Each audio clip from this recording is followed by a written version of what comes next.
మీ బంగారం తాకట్టులో ఉందా? విడిపించుకోలేక ఇబ్బందులు పడుతున్నారా? అయితే మీ బంగారాన్ని వెంటనే విడిపించి కొంటాం. గణేష్ గోల్డ్. మీరు సంప్రదించాల్సిన ఫోన్ నంబర్లు 9160-266-916, 8712619507. నమస్కారం గురుగారు. శ్రీమాత్రే నమః. శ్రీ గురుభ్యో నమః. గురుగారు, రాఖీ పండుగ రాబోతుంది కదా.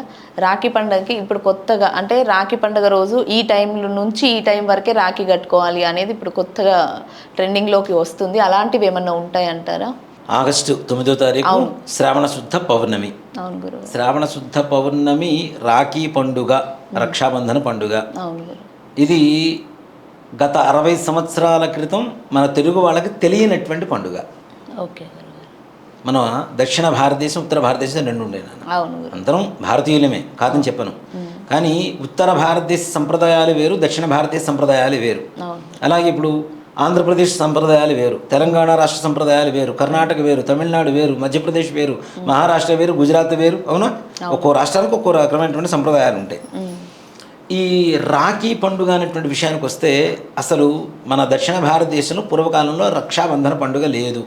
ఈ రాఖీ పౌర్ణమికి ముఖ్యంగా రక్షాబంధన పండుగ ఉంది, కానీ శ్రావణ పౌర్ణమికి రాఖీలు కట్టుకోవడం అనేటువంటిది గత 60 సంవత్సరాల క్రితం చూసుకుంటే లేదు.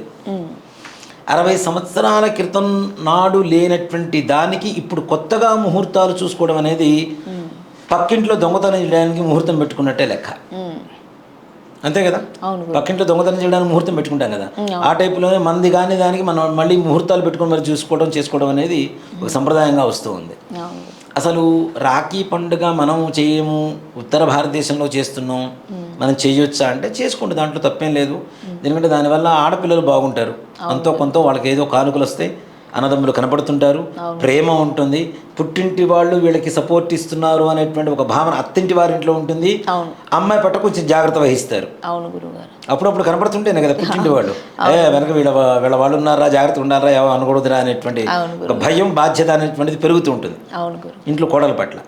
అది మంచిదే, నేను కాదని చెప్పను.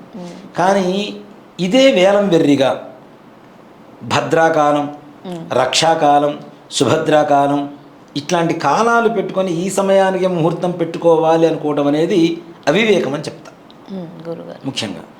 అసలు చేయవలసినటువంటి మన దక్షిణ భారతదేశంలో ఉన్న రాఖీ పండుగ మానేశాం. అది ఎవరికి తెలియని కూడా తెలియదు, అది ఉన్న సంగతి కూడా ఎవరికి అర్థం కాదు. దాన్ని మన తెలుగు వాళ్ళకి మన దక్షిణ భారతదేశంలో ఒక రాఖీ పండుగ ఉంది.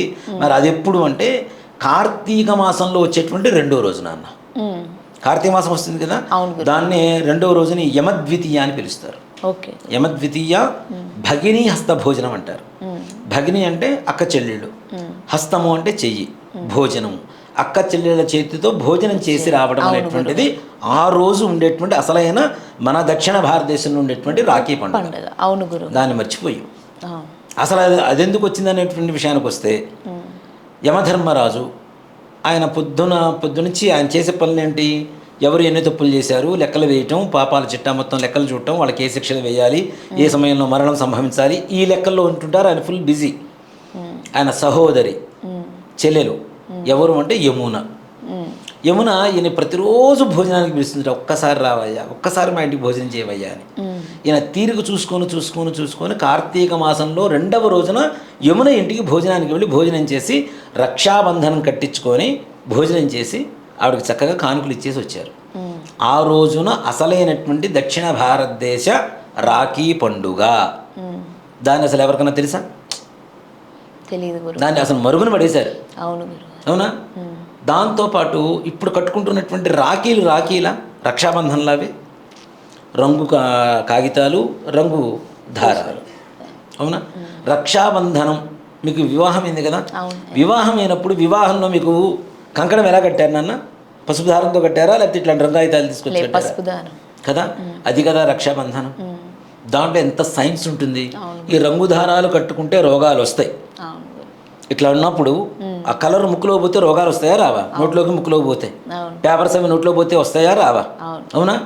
అదే పసుపు దారం ఒక 5 పోగులు పోసి పసుపు పూసి చేతి కట్టుకుంటే, మామిడాకు కట్టి ఈ పసుపు ఇట్లా అన్నప్పుడల్లా లోపలికి పోతుంటే ఉన్న రోగాలు పోతాయి. యాంటీబయోటిక్ కదా. ఉన్న రోగాలు పోగొట్టేటువంటి మన పండుగ ఎక్కడుంది? రోగాలు తెచ్చిపెట్టే ఈ రాఖీ పండుగ ఎక్కడుంది? అవునా? రోగాలు తెచ్చుకోవడానికి కూడా ముహూర్తాలు చూసుకునేటువంటి దరిద్రానికి దిగజారిపోతున్నాం మనం. ఒక మాట చెప్పాలంటే ఉన్న పండుగ మర్చిపోయి కొత్త పండుగ తెచ్చిపెట్టుకొని నెత్తిన దానికి మనం ముహూర్తాలు చూసుకొని రోగాలు రాండి నాయన రాండి, ఈ ముహూర్తానికి అయితే మాకు రోగాలు బాగా వస్తాయి, మంచి వృద్ధి కలుగుతాయని చెప్పి రోగాలు తెచ్చిపెట్టుకోవడానికి ముహూర్తాలు వెతుకుంటున్నటువంటి పరిస్థితి. కాబట్టి రాఖీ పండుగ చేసుకోవడం నేను విరుద్ధం అని చెప్పను. చేసుకుంటే ఆడపిల్లలకి తప్పనిసరిగా మంచి జరుగుతుంది. దీంతో పాటుగా తప్పనిసరిగా కార్తీక మాసంలో వచ్చేటువంటి 2వ రోజు యమద్వితీయ రోజున రక్షాబంధనం కట్టించుకోండి. మీ అక్కజల్లి ఇళ్ళకి వెళ్ళండి, భోజనం చేయండి, వాళ్ళకి కానుకలు ఇవ్వండి. నిజంగా ఆడపిల్లలకి నాన్న పుట్టినప్పటి నుంచి పిడకల్లో పోయేంత వరకు పెళ్ళైపోయి వెళ్ళిపోయినా పుట్టింటి వారే అన్నీ ఇవ్వాలనేది శాస్త్రం. ఏమి ఇవ్వాలి? పెట్టుకునే కుంకుమ దగ్గర నుంచి, పూలు దగ్గర నుంచి, నగలు దగ్గర నుంచి, ఆభరణాల దగ్గర నుంచి, కట్టుకునే వస్త్రం దగ్గర నుంచి, తినే ఆహారం వరకు కూడా మొత్తం పుట్టింటి వారే ఇవ్వాలి పెళ్ళైపోయి వెళ్ళిపోయినా అని. అలాంటిది కనీసం రాఖీ పండుగ రోజు వెళ్ళి కట్టించుకొని వస్తే మంచిదే. ఇప్పుడు ముహూర్తం చూసుకుంటున్నాం కదా నాన్న.